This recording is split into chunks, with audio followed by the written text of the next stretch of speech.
We've covered short and long-term effects of untreated ADHD on relationships and mental health.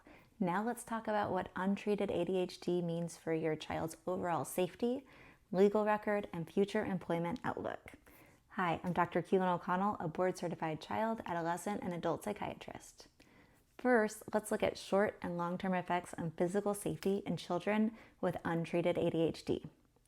ADHD is linked to significantly more unintentional injuries in childhood, like falls, bike accidents, and even playground injuries.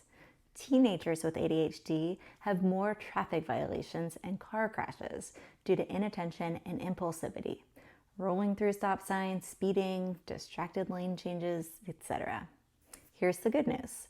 Large studies show that ADHD medication is associated with fewer injuries and fewer motor vehicle crashes during treatment periods.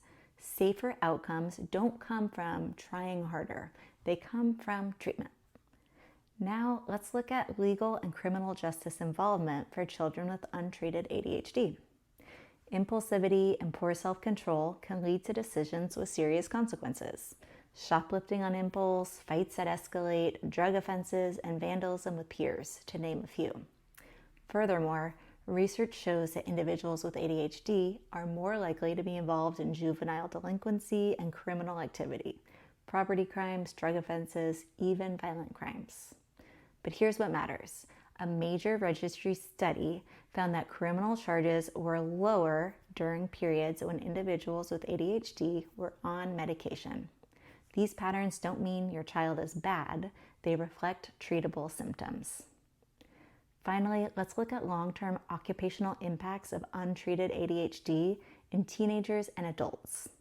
At work, untreated ADHD shows up as missed deadlines, lost emails, incomplete documentation, and trouble prioritizing.